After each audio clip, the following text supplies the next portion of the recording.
Hoje continuamos a série de mensagens face a face, encontros imediatos de terceiro grau. Não sei se lembram como é que toda a série começou. Começou com o filme Encontros Imediatos de Terceiro Grau, em que dizíamos que não há forma de nós termos um encontro com Jesus que não seja um encontro pessoal. Não basta ser um encontro primário. Um encontro primário é aquele em que nós simplesmente ouvimos dizer que alguma coisa ou alguém existe. Não basta ter um encontro secundário em que nós, para além de saber que existe, temos dados concretos que é verdade. Quando se fala sobre Jesus, nós temos de ter um encontro direto e pessoal. Não basta ser cognitivo, não basta estar no nosso intelecto, nós temos que ter um encontro pessoal e tem que haver contacto. No texto que hoje vamos ler, vamos ver um encontro face a face entre Jesus e os principais sacerdotes, escribas e anciãos. Mas não é este encontro pessoal, e para isso tem que ler os versículos anteriores, a partir do capítulo 11, o versículo 27, começa lá a introdução a este encontro. Nós não vamos falar da transformação com estes homens, nós vamos falar daquilo que se passa na história que Jesus vai contar. E de como havia servos que trabalhavam numa vinha e que, ao encontrar aquele que é enviado pelo dono da vinha, ao encontrarem Jesus, o vão rejeitar. E quero falar-vos deste encontro específico porque, em muitos aspectos, ele reflete a nossa capacidade de ter encontro com Jesus. Por isso, convido-vos a ter atenção, a poderem escutar, não só de forma intelectual, mas também olhando para a vossa vida, o texto que vamos ler, e convido-vos a ler Marcos 12, 1 a 12. Evangelho de Marcos, capítulo 12, versículos 1 a 12.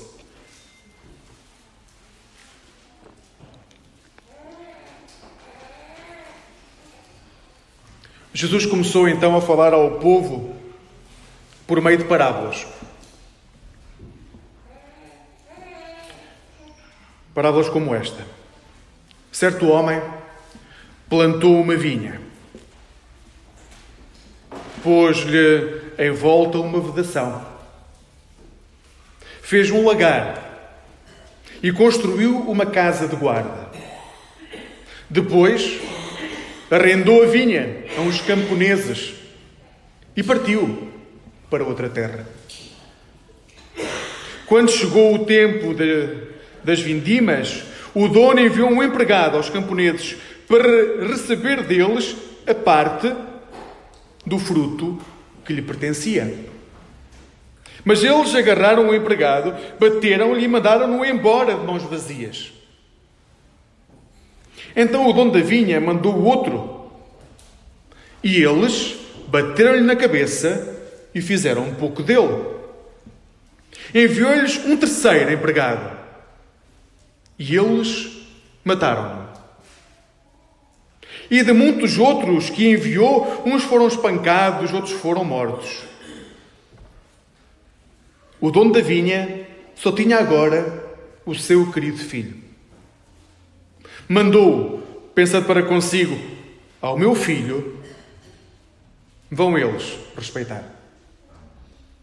Mas aqueles camponeses disseram uns para os outros: este é o herdeiro, vamos matá-lo, e a herança será para nós. Então agarraram nele, mataram-no e atiraram-no para fora da vinha. Em face disto, o que fará o dono da vinha? Irá ele mesmo, matará aqueles camponeses e entregará a vinha a outros. Já leram com certeza aquele trecho da Escritura: a pedra que os construtores rejeitaram veio a tornar-se a pedra principal. Isto é obra do Senhor e é uma maravilha que podemos ver. Então, os chefes dos judeus procuravam maneira de prender Jesus, porque perceberam muito bem que aquela história se referia a eles. Mas tinham medo da multidão e por isso deixaram-no e foram-se embora. Vamos orar. Bondoso Deus, que hoje possamos sentir a imensa alegria de poder estar diante da Tua Palavra. Mas que essa alegria não nos tolde a mente e os sentimentos sobre a importância que ela tem. Não só naquilo que é a realidade do reino, mas naquilo que nós temos de ser nesse reino. Por isso, Senhor Deus, fala ao nosso coração. Sê Tu o nosso pastor nesta manhã. Guia-nos e transforma-nos por Cristo Jesus. Amém. Segundo Marcos, aliás, segundo os evangelistas todos, Jesus, neste episódio, tinha acabado de entrar em Jerusalém. E ele tinha sido confrontado pelas principais pessoas da cidade. Os sacerdotes, os escribas e os anciãos. E a pergunta era sobre a autoridade que ele teria para fazer tudo aquilo que ele faz. Qual era a autoridade que Jesus tinha para falar como falava? Qual era a autoridade que Jesus tinha para fazer o que fazia? De onde vinha essa autoridade? Porque eles não tinham dado essa autoridade. E eles eram os representantes de Deus na Terra. Por isso, se alguém teria que dar autoridade a Jesus para falar como falava, para acusar como acusava as pessoas, para exortar como exortava, eram eles que tinham que dar essa autoridade. E eles dizem, nós não demos nessa autoridade. Por isso, quem te deu essa autoridade para tu fazeres o que fazes? Então Jesus, diante deste dilema muito humano, é quem é que dá autoridade a um filho de Deus de falar como fala? Jesus conta uma parábola. E esta parábola não é só para aquele tempo, é para hoje também. Esta semana saiu o resultado do inquérito feito pela Fundação Francisco Manuel dos Santos. E Francisco Manuel dos Santos, a Fundação, mas também em união com a Universidade Católica Portuguesa. E que afirmava que somente 64% dos habitantes da Grande Lisboa é que possuem alguma relação com a religião. É verdade que os inquéritos de hoje começam a ser bem diferentes daqueles, já não são os inquéritos tradicionais, porque para além destes 64%, há mais 13% que se dizem ter algum género de religião, ou ter algum género de fé, de crença, mas não ter propriamente relação com nenhuma religião específica. Ou seja, creem que há Deus, mas não têm uma relação específica. Seria aquilo que nós considerávamos até este inquérito como os não praticantes. Neste momento, os não praticantes de forma total, nos inquéritos, pelo menos neste inquérito, já não são acrescentados àqueles que têm relação com a religião, já têm um âmbito à parte, e isso aí seriam os tais 13% a mais. Mas destes 64% que se dizem crentes, ter relação com uma religião, 56% são católicos romanos, cerca de 56%, e 5% são evangélicos. Este paradigma mostra-nos o quanto a nossa sociedade já mudou. Nós, ainda em 2011, quando falávamos sobre os censos, dizíamos que 80%, 84% da população a nível nacional era católica romana. Hoje, a Grande Lisboa já só se diz 56% como sendo católica romana. Mas se juntarmos católicos e protestantes, o que nós temos é 65%, mais ou menos, 65% da Grande Lisboa como crendo em Deus. O Deus que se manifesta em Deus Pai, Filho e Espírito Santo.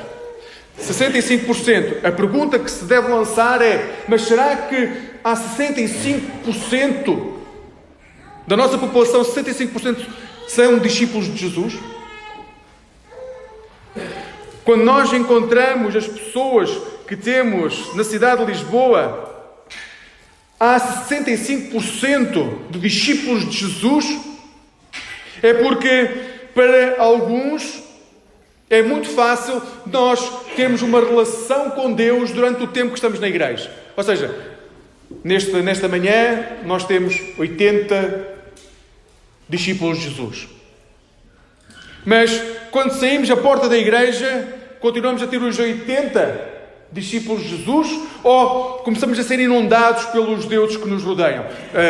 Eu posso dizer, porque já passou muito tempo e se calhar a maior parte de vocês nem sequer conhecia a pessoa, mas nós tínhamos aqui um irmão que era fanático de futebol. Então quando havia futebol, especialmente quando jogava um clube da cidade, não havia mais nada. Não havia mais nada porque aquele dia era reservado para ir ver o jogo de futebol. Não é nenhum dos presentes, por isso não estejam a olhar. Rui, estás livre desta vez. Era fanático, ou seja, podia fazer tudo para a igreja, mas se aquele clube jogava, tínhamos que reagendar a agenda da igreja.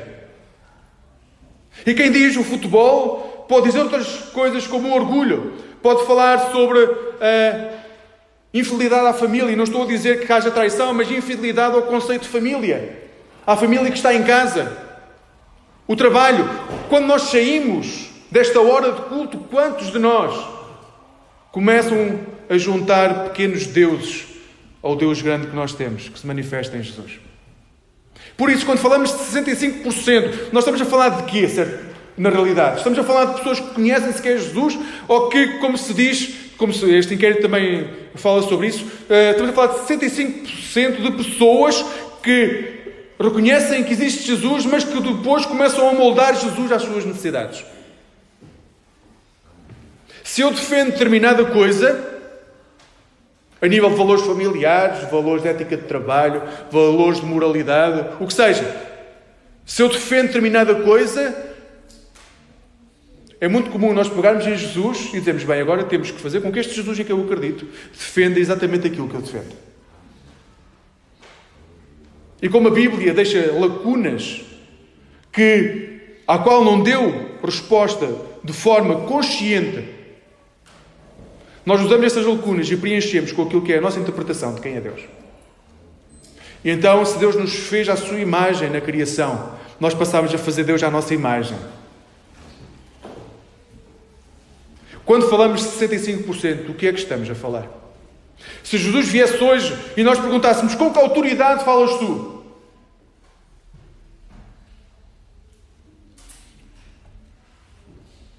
Provavelmente esta parábola iria encaixar-se a nós. E hoje quero-vos falar de 4 coisas. Primeiro, Deus é bom. Ele colocou-nos no mundo para podermos servir. Segunda coisa, Deus é paciente. Ele envia-nos mensageiros. Terceira coisa, Deus ama-nos. Ele não só envia mensageiros. A terceira coisa, Ele envia-nos o seu Filho. Quarta coisa, Deus é santo. Ele pune o pecado. E nós temos que ter consciência do que é que esta parábola está a dizer. Esta parábola está a dizer que Deus é bom, Deus é paciente, Deus ama-nos, mas Deus pune o pecado. E esta é uma mensagem difícil, porque é aquele momento em que nós vamos ser confrontados com aquilo que nós somos em relação àquilo que nós deveríamos ser em Cristo. Por isso peço desde já que se preparem interiormente em oração para esta manhã. Primeiro, Deus é bom. Deus colocou-nos no mundo para podermos servir. Ele é o dono da vinha, certo? Ou seja, o texto conta-nos que Deus é o dono de uma vinha e preparou a vinha com todo o amor, com todo o cuidado que poderia ter. Ele é o dono da vinha e essa vinha chama-se planeta Terra. Mas Deus não deixou este mundo abandonado. Ele pegou no ser humano, colocou o ser humano no mundo e disse, agora vais cuidar desta vinha. Agora tu vais ser usado para cuidar, para continuares o processo de criação. Aquilo que a Reforma diz constantemente. Nós continuamos o processo de criação com Deus. Nós somos, nesse sentido, nós somos aliados de Deus naquilo que é a construção do mundo mais justo, um mundo em constante evolução. E Ele colocou-nos no mundo para nós continuarmos a cuidar deste mundo. Mas nós não somos o dono. Nós somos servos, nós somos pessoas escolhidas para tomar conta na ausência física do dono. Ou seja, nós somos inquilinos desta terra. Um bom lugar para aprender como é que isso acontece é lendo, obviamente, o livro de Gênesis. Por isso, convido-vos a ler pelo menos os primeiros versículos de Gênesis. E as primeiras palavras que encontramos na Bíblia hebraica são Bereshit bara Elohim, que quer dizer, no princípio, Deus criou. No princípio do nada, Deus criou. E a Bíblia realmente não entra em detalhes sobre como é que isso aconteceu. A única coisa que diz é, Deus criou. E nestas 3 palavras começa a ser testada a nossa fé. No princípio, Deus criou. Ponto. Infelizmente, a maioria não só dos portugueses, mas do mundo ocidental, tem sido ensinada que o mundo é obra do acaso. E não vou entrar aqui nas discussões técnicas sobre as diferentes correntes, mas hoje ensina-se que o mundo é obra do acaso. Na maior parte das escolas ensina-se que houve uma explosão há bilhões de anos. Uma vez mais, não estou a fazer nenhum julgamento sobre essa teoria, mas o que diz é que fez com que, por mero acaso, houvesse luz, porque tinha que haver, se procurarem qual era a probabilidade disso acontecer, vão ver o quão ínfima era a possibilidade disso acontecer, mas isso podem procurar depois. Mas diz que, por mero acaso, houve luz com essa explosão, que fez com que, por mero acaso, se criassem corpos celestes que giram em torno de corpos maiores, que fez que, por mero acaso, neste planeta houvesse condições necessárias para que organismos vivos se desenvolvessem, que fez com que, por mero acaso, houvesse uma única espécie inteligente com domínio sobre as demais, tudo por obra do acaso, ou, no contexto ocidental, da sorte. Porque a estatística, a probabilidade disso acontecer, a própria ciência diz que se isso foi por mero acaso, foi um acaso tremendo, porque as possibilidades eram ínfimas. Isso acontecer. Eu pessoalmente acredito que Deus criou o mundo. Que Deus disse, haja luz. E houve luz. Para mim isto basta. Podemos entrar em todas as questões das diferentes correntes que existem, que explicam o surgimento. Mas para mim, a nível de fé, a única coisa que me basta é Deus disse haja luz e houve luz. A forma como Deus fez com que isso acontecesse, para mim não é importante. O importante para mim é Deus disse haja luz e houve luz. E se a Bíblia quisesse dizer detalhadamente como é que a nível de ciência isso aconteceu, tinha dito, porque quando Deus quer que a Bíblia nos diga alguma coisa, Ele diz-nos. Mas não quis. Os primeiros 2 capítulos de Gênesis não são ciência. Nunca pretenderam ser ciência. São um ensino sobre a soberania de Deus e a forma como nós confiamos ou não no Deus que é Senhor e dono da vinha. Os 2 primeiros capítulos da Bíblia não são ciência. Falam sobre a soberania de Deus sobre a nossa vida. E lá vemos que Deus é bom. Tudo o que Ele fez é bom. Ele criou tudo o que vemos. Ele criou inclusivamente o ser humano para poder tomar conta da terra. Deus é bom. Mesmo quando as coisas não parecem estar a correr de forma tão fácil para nós. Mesmo quando há dor, há sofrimento, há problemas, Deus continua a ser bom. Mesmo quando nós nos perguntamos, mas se Deus é bom, porque é que permite que haja tantas guerras? Se Deus é bom, porque é que eu tenho esta doença? Se Deus é bom, porque é que a pessoa que eu amo está a morrer? Se Deus é bom, porque é que há sofrimento? Se Deus é bom, porque é que crianças sofrem? Se Deus é bom, porque é que o mundo está assim? Então, quando chegamos a este género de perguntas, somos chamados a redirecionar a nossa visão para a parábola que hoje lemos. Olhem para a parábola de hoje, leiam de novo a parábola. As coisas más não foram causadas pelo dono da vinha. Deus criou uma vinha perfeita. Mas os lavradores que tomaram conta da vinha, os servos que tomaram conta da vinha, começaram a afastar-se daquilo que era o desejo do dono da vinha para ela. E começaram a fazer a sua vontade. E começaram a agir segundo as suas decisões. O dono da vinha, o texto diz, o dono da vinha plantou a vinha, colocou uma sebe, colocou um lagar onde se pudesse fazer vinho. Para além disso, edificou uma torre que serviria para a segurança da vinha. O dono da vinha fez tudo e depois de estar tudo concluído, ele disse, tomem, é gratuito. Tomem conta. E eu nem sequer quero tudo aquilo, porque tudo é meu, mas eu não quero tudo, que é só uma parte daquilo que vocês vão fazer nessa vinha. E o ser humano e os lavradores disseram, não, nem isso te vamos dar. Porque agora é nosso. Deus é bom. Nós vivemos num mundo caído devido ao pecado. O nosso pecado. O nosso afastamento de Deus. A forma como nós olhamos para a realidade, a forma como nós tratamos quem está ao nosso lado, a forma como nós tratamos o casamento, a forma como nós tratamos quem está abaixo de nós no trabalho, ou acima de nós, ou ao nosso lado, a forma como nós tratamos as pessoas que nós conhecemos, a forma como nós tratamos as pessoas que não conhecemos. Tudo isso está tocado pela forma como nós decidimos. Eu, a partir deste momento, não quero que Deus tenha soberania sobre a minha terra. Eu vou decidir segundo aquilo que é a minha vontade. A maioria das pessoas tem razão quando afirma que a vida não é justa. A vida não é justa. Mas não é justa pelo facto de Deus não ser bom. A vida não é justa porque nós somos moldados por algo que não é Deus, mas que é o pecado, aquilo que nos afasta de Deus. Ele criou tudo para vivermos de forma perfeita. E nós decidimos que não queremos viver dessa forma. E continuamos a decidir isso, irmãos, irmãs. Basta ver como nós temos a Bíblia, nós temos a lei, nós temos a graça manifestada na Bíblia, mas nós continuamos a seguir o nosso caminho. Porque é difícil. Porque somos constantemente atraídos para aquilo que não é Deus. Ele é bom. Mas nós continuamos a usar a nossa vontade para nos afastar e fazer aquilo que nós queremos. Deus é bom.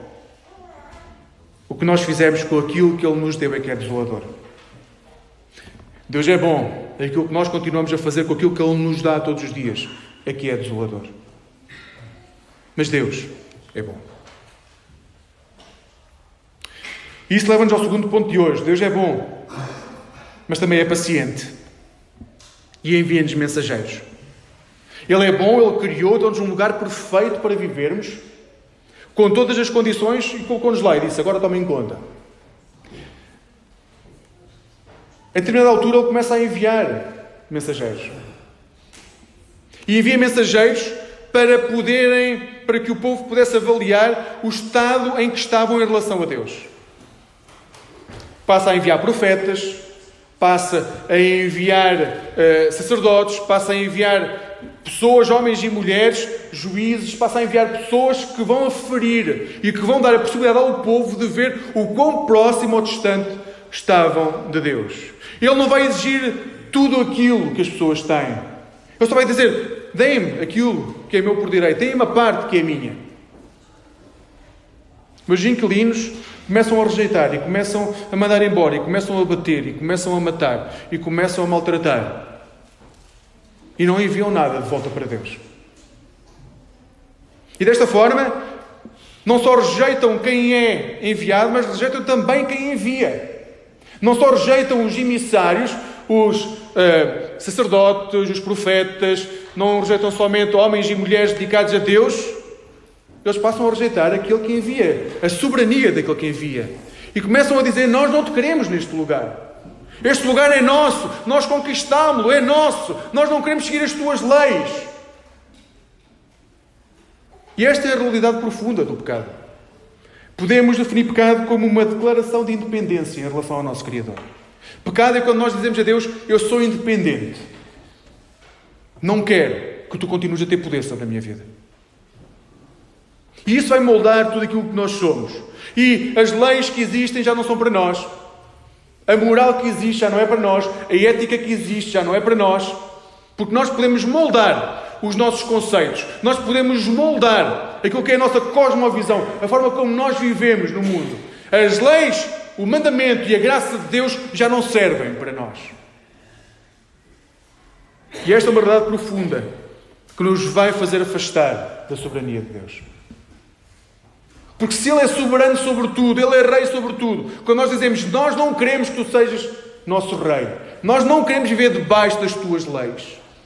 É porque quando há um rei, há um reinado, há um reino. E os súbitos têm que viver debaixo das leis do rei. Quando deixam de viver debaixo das leis do rei, deixam de ser súbditos. Hoje já não temos muito essa ideia, porque hoje as leis são completamente diferentes. Mas basta irmos à Idade Média, e quem não queria viver debaixo de um rei, pegava nas suas trouxas, pegava na sua mala e ia viver debaixo da lei de outro. Não continuaria a viver ali. Era impossível continuar a viver ali. Hoje vivemos debaixo dos nossos reinos, passaram a ser, na sua maioria, laicos, sem relação íntima com a religião, mas esquecemos que há um rei que continua a ter poder sobre nós e que essas leis devem permanecer sempre. É o rei. É o único rei. E esse nós não podemos rejeitar, senão estamos a dizer, eu não quero viver no teu reino. Os inquilinos insultaram o dono, rejeitaram o servo. Pensa que estás no lugar deste rei. Pensa que tens uma casa para alugar, preparas a casa para alugar, colocas pessoas que tu podes ou não escolher, conhecidas ou não, colocas essas pessoas na tua casa e que mês após mês, na conta bancária, não te cai a prestação. E quando procuras, nem sequer há uma palavra de dizer, olha, estou mal financeiramente. Não, fecha-se a porta, não se recebe, desliga-se o telefone, muda-se os contactos. Imaginem que são essas pessoas que têm um património, que alugam esse património e quando devem receber aquilo que é o pagamento que vos é devido, as pessoas não vos pagam nada. Deus teria todo o direito de chamar a polícia e mandar-nos todos lá para fora. Pegar nos inquilinos e despejá-los. Hoje cada vez é mais fácil fazer. Deus teria essa possibilidade, mas Ele não faz isso. Ele envia um mensageiro. Esse mensageiro é morto. Ele não chama a polícia, manda outro mensageiro. Esse mensageiro é morto. Não chama a polícia, manda outro mensageiro. E chama outro. E chama outro. E chama outro. E o texto diz, e quando já não havia mais mensageiros. Ou seja, Ele enviou todos os mensageiros que teria para poder transformar aquelas pessoas, aqueles inquilinos. Em vez de punir os lavradores, Ele enviou servo após servo e todos foram rejeitados. Profetas foram desprezados. Elias foi ameaçado por uma rainha má. Jeremias foi jogado num poço para morrer. Amós desprezado e ridicularizado. A maior parte da mensagem dos profetas só veio a ser reconhecida depois de eles morrerem, quando se comprovou que aquilo que estavam a dizer era verdade.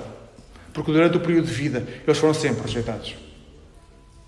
Estes são os mensageiros de Deus. O dono da vida, da vinha, enviava estas pessoas. Eles foram rejeitados, foram maltratados, foram mortos.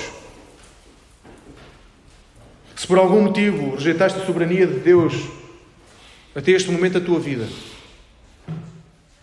se por algum motivo não tiveste consciência que o fizeste, mas nesta altura, ao ler o texto, podes encontrar-te em algum patamar, em algum momento desta leitura, e dizer, sim, eu também o fiz.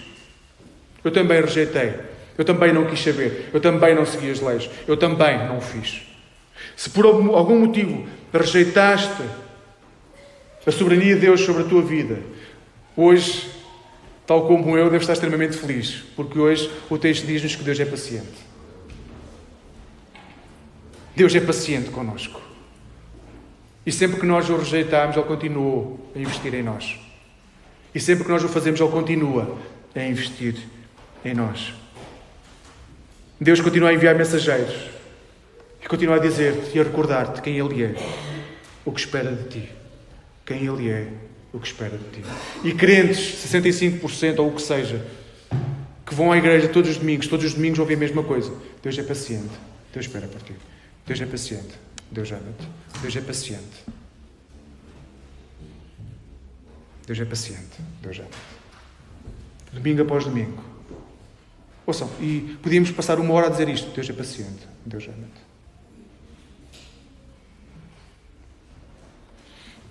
Algo que todos nós temos que recordar é que Deus prometeu que o pecado seria punido.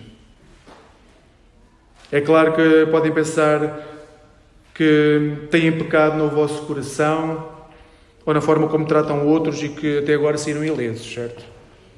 Até agora, mais para a esquerda ou mais para a direita, todos nós conseguimos passar entre os pingos e estamos aqui. O que eu vos posso dizer é que ninguém escapa à condenação quando o pecado inunda a nossa vida. Deus é paciente. Deus ama-nos. E isso não serve de desculpa para nós continuarmos a ter a vida que temos. Deus é paciente. Deus espera por nós. E isso não serve de desculpa para nós continuarmos à espera do último dia da nossa vida para dizer, Senhor, eu agora arrependo-me. também só tenho 5 minutos de vida, não é? Pode ser que durante 5 minutos não consiga pecar. Não serve desculpa. Deus é paciente, Deus ama-nos, Deus quer que a nossa vida seja transformada. Ele envia-nos mensageiros, nós pensamos nos mensageiros. Deus envia-nos pessoas que nos vêm falar sobre Jesus, que nos vêm falar sobre uma transformação de vida. Nós rejeitamos as pessoas. Deus é paciente, Deus ama-nos. A nossa vida não pode continuar igual. Diz-nos a palavra de Deus em 2 de Pedro 3,9. 2 de Pedro 3,9 diz-nos: não é que o Senhor demora a cumprir o que prometeu. A questão é que Ele é paciente convosco, pois não quer que ninguém se perca, mas que todos venham a arrepender-se. A questão não é que Ele não cumpra aquilo que prometeu. A questão é que Ele nos ama a tal ponto que tem paciência connosco. Amada Igreja, Deus é paciente, mas como veremos, a paciência acaba um dia. Mas para além de Deus ser paciente, Deus ama-nos. E apesar de todas as pessoas que Ele enviou e que foram rejeitadas, apesar de todas as pessoas que continuam a ser enviadas e continuam a ser rejeitadas, os cristãos continuam a ser o povo mais perseguido sobre a face da terra. 75% dos perseguidos religiosamente no mundo são cristãos. Nós aqui vivemos bem, certo? O estudo dizia que 91% das pessoas que se dizem crentes não sofrem nenhum problema de discriminação por serem cristãos. Mas se mudarem de país e forem para o outro lado do mundo, já vão sofrer. Esta nossa bolha, esta nossa realidade de não termos nenhum problema com quem nós somos é porque vivemos onde vivemos. Mas o povo ao qual pertencemos é o povo que mais sofre sobre a face da terra. E então, Ele não só envia pessoas que são rejeitadas. Houve um momento em que diz: não é suficiente, eu vou por fim, vou enviar o meu filho. Sabem o que é que realmente é chocante em Deus? Eu acho que é chocante é a forma como Ele nos ama. Eu acho que quando olho para Deus, isso é o que mais me choca, é a forma como Deus nos ama. Não é a sua justiça, não é a sua paciência. Aquilo que mais me comove é a forma como Deus nos ama. A forma como o amor não tem barreiras para Ele. A forma como Ele se aproxima de nós, mesmo de nós tendo matado todos aqueles que Ele enviou. E Ele, em vez de mandar a companhia de choque, a brigada para nos dizimar, Ele continua a enviar. E quando não há mais ninguém para enviar, Ele diz: já não tenho mais ninguém, eu vou enviar o meu filho.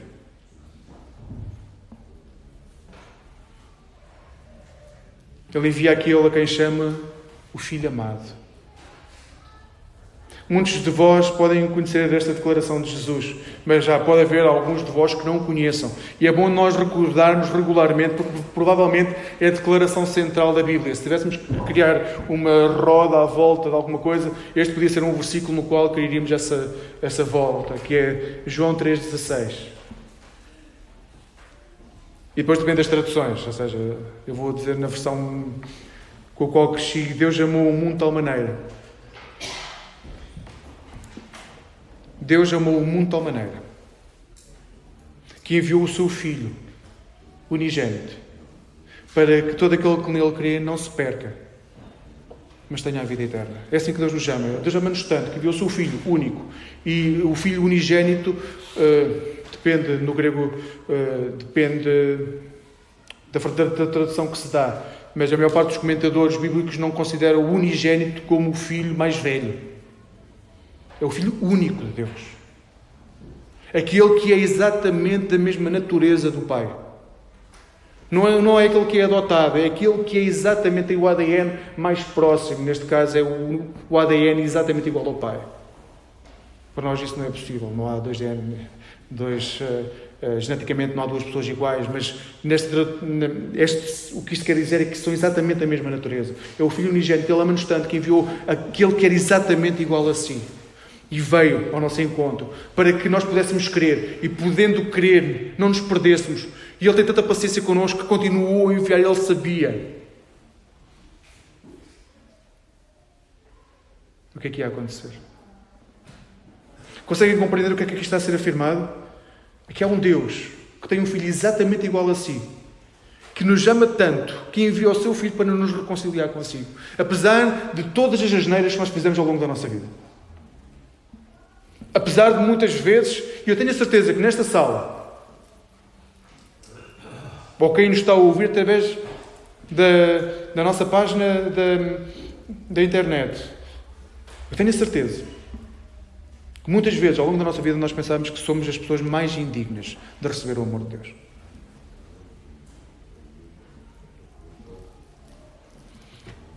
Que não compreendemos como é que Deus continua a investir em nós. E digo-vos, se nunca passarmos por isso, o nosso grau de orgulho vai ter que descer muito, porque vamos ter que passar por isso. E o nosso orgulho vai ter que se dobrar em algum dia.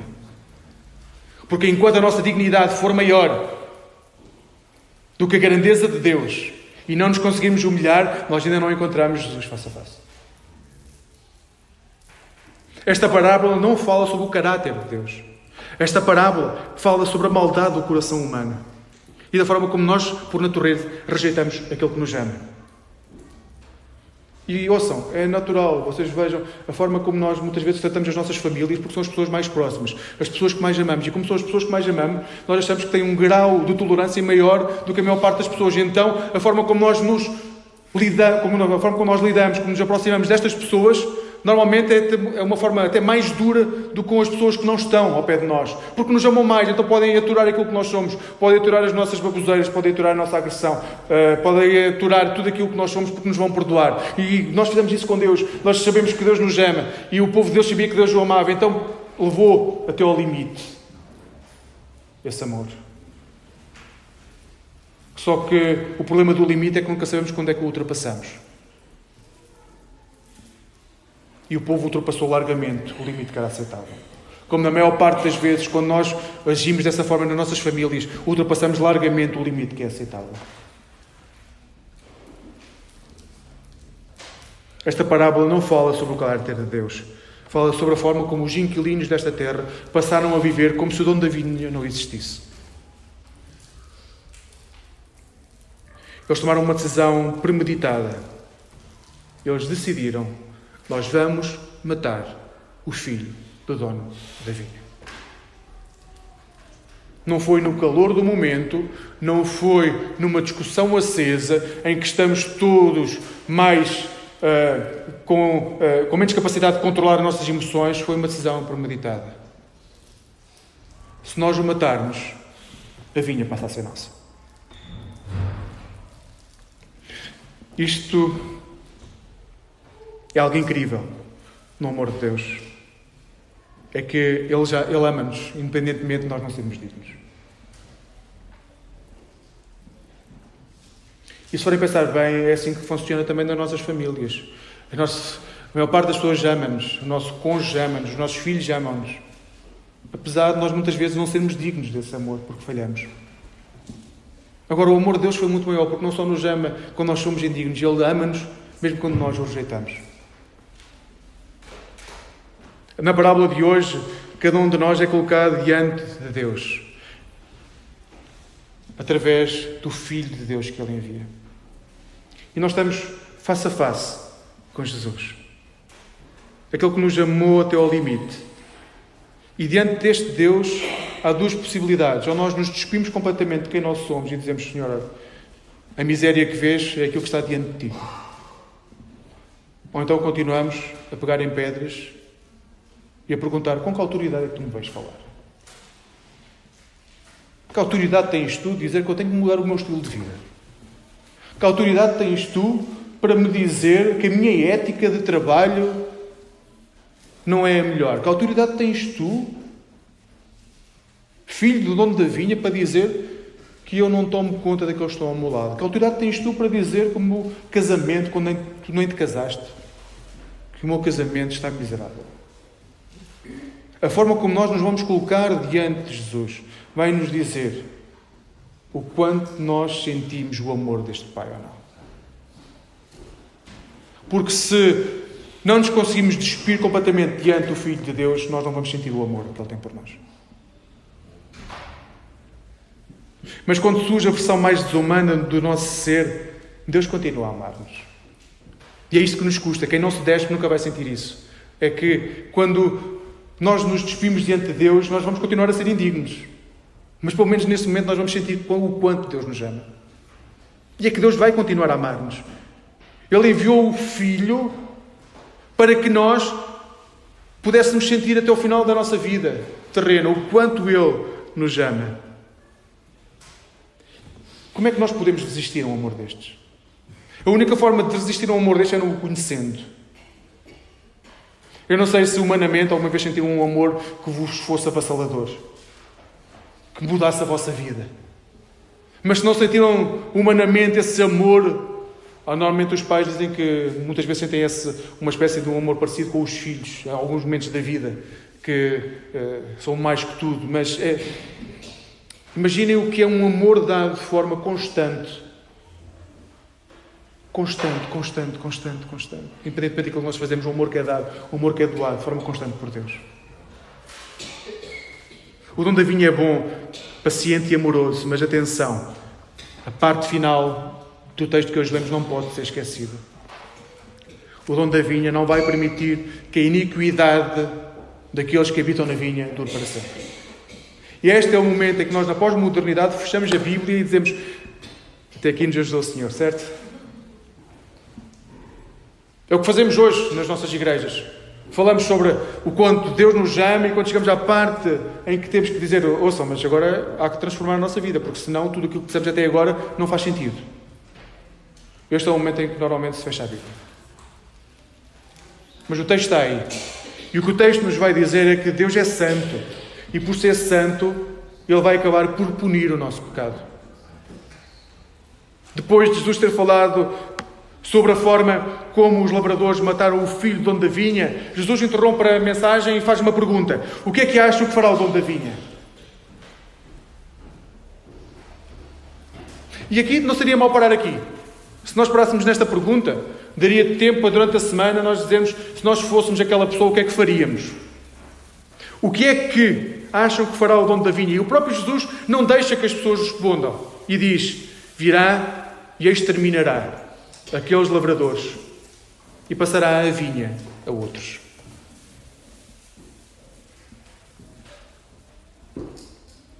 Ele é paciente, mas em algum momento Ele próprio virá e vai dizer: esta vinha não pode continuar a ser vossa, porque vocês não cuidaram dela e não aceitaram as leis que eu coloquei sobre ela. A vinha é minha, não é vossa. Por isso ela será tirada de vós e será dada a outros. E não confundam nunca amor com sentimentalismo. Nós às vezes achamos que amor é sentimentalismo. E olhamos para este versículo: como é que Deus pode fazer isto? Um Deus que é amor não faz isto. Não, um Deus que é amor faz isto. Porque Deus não é sentimental. Deus é amor. Ele é santo. E sendo santo, Ele não pode tolerar o pecado. Ele é santo. Ele é o dono da vinha. Ele é santo. Ele julgará os inquilinos. Ele é santo. Irá voltar a tomar posse sobre a vinha que é sua. Ele é santo. Ele enviou o seu Filho. Ele é santo. Ele vai, em última análise, avaliar o quanto nós respeitamos o seu Filho. Ele é santo. Porque Ele é santo, Ele vai punir o pecado. Deus enviou profetas, enviou anjos em Israel e finalmente enviou o seu Filho. E porque a nação de Israel rejeitou todos eles, mesmo o seu Filho, então as consequências foram avassaladoras. Não se enganem, as consequências por nós rejeitarmos o Filho de Deus são avassaladoras. E nós normalmente damos isso como sendo uma consequência de outra coisa qualquer e não da nossa relação com Deus. Hoje a nossa sociedade vive embrenhada em problemas sociais, problemas económicos, familiares, pessoais. Mas o maior problema da sociedade continua a ser um problema espiritual. O que nos torna a sociedade que nós somos hoje, que descarta completamente as pessoas como números, é um problema espiritual, não é um problema social.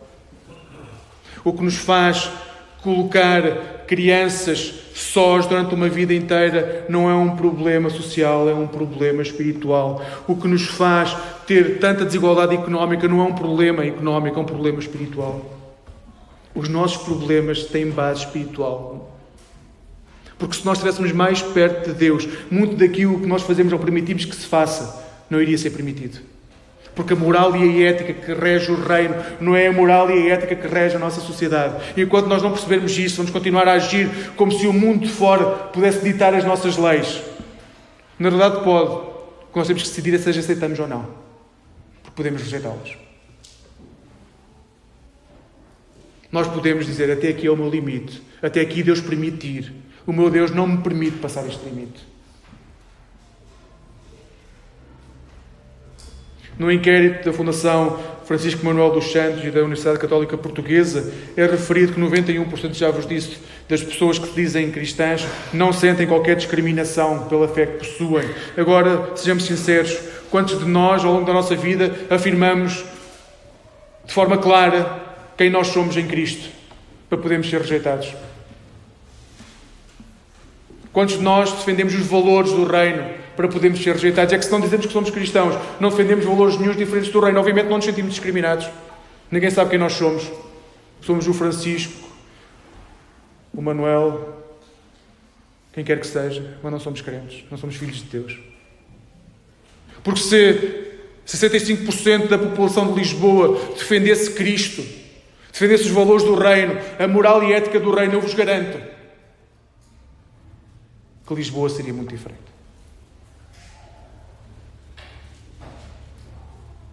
E nós temos que aprender. Ninguém nasce ensinado e nós temos de aprender a ser discípulos de Jesus. A igreja tem de aprender a criar discípulos de Jesus. Não basta o domingo. E diria-vos, não basta sequer orarem todos os dias e ler a Bíblia. Nós somos chamados a ser discípulos de Jesus onde vivemos. Ou pensam que os líderes de Portugal, de Espanha ou de França são muito diferentes dos líderes da Colômbia, da Arábia Saudita. Não vou colocar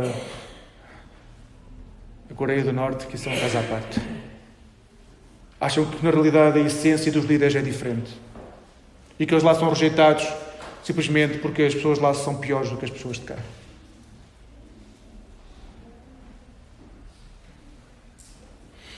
Deus continua a enviar pastores, homens e mulheres consagrados para anunciar Jesus. E a parábola de Jesus é muito clara. Não há salvação para quem rejeita o Filho de Deus. Eu não sei o que é que isso significa em última análise. Mas a parábola é clara. Quem rejeitar o Filho de Deus será exterminado. Podemos querer alterar o texto, podíamos gostar que o texto dissesse outra coisa, mas não é o que o texto diz. O texto diz claramente: quem não aceita o Filho de Deus é exterminado. E aquilo que possui será dado a outro. Uma coisa é o nosso gosto daquilo que o texto, ou que queríamos que o texto dissesse. Outra coisa é aquilo que ele diz. E contra aquilo que ele diz, é aqui que nós somos confrontados com a nossa dureza de coração, com a nossa forma de viver e dizer: o texto diz. Até podemos debater o que é que o texto pode querer dizer, mas o texto diz. Poucos meses depois da crucifixão e da ressurreição de Jesus, Pedro e João foram presos. Foram presos por curar um paralítico. Eles foram levados diante do Sinédrio, as pessoas importantes daquela altura, e não há que não esquecer, o Sinédrio foi quem tinha condenado Jesus à morte. Então, Pedro e João são levados diante do Sinédrio, que tinha acabado de matar Jesus poucos meses antes, e são levados porque continuavam a anunciar Jesus e tinham curado um paralítico em nome de Jesus. E em vez de implorar misericórdia e dizer: não, nós realmente se calhar não fizemos a coisa certa, ou é provável que nós tenhamos seguido um caminho errado, ou é provável que nós vamos tentar controlar-nos, ouçam o que eles vão dizer em Atos 4, 10 a 12. Tomai conhecimento. Estão a falar diante daqueles que tinham autoridade para os matar. Tomai conhecimento, vós todos e todo o povo de Israel, de que, em nome de Jesus Cristo, o Nazareno, a quem vós crucificastes e a quem Deus ressuscitou dentre os mortos, sim, em seu nome é que este está curado diante de vós. Este Jesus é a pedra rejeitada por vós, os construtores, a qual se tornou a pedra angular, e não há salvação em nenhum outro, Porque abaixo do céu não existe nenhum outro nome dado entre os homens pelo qual importa que sejamos salvos.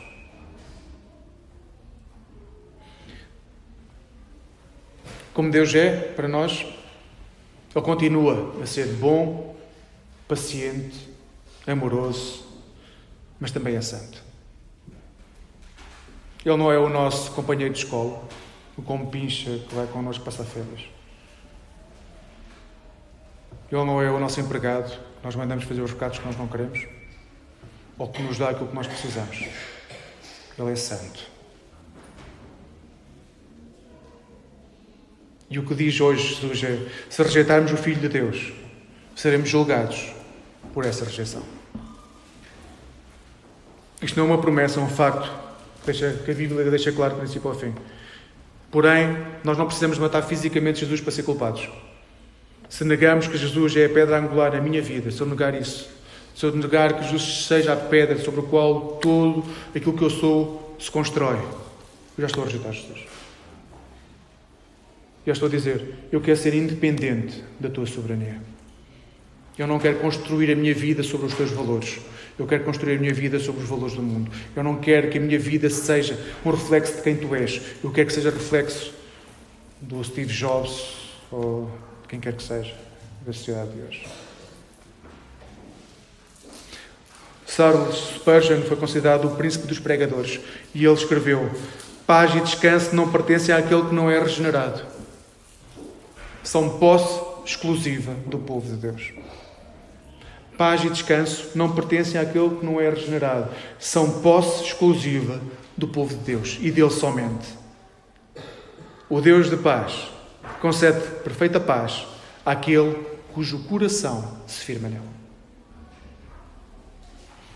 Essa é a grande diferença entre quem pertence ao povo e quem não pertence. A paz, que independentemente das situações, passamos a viver.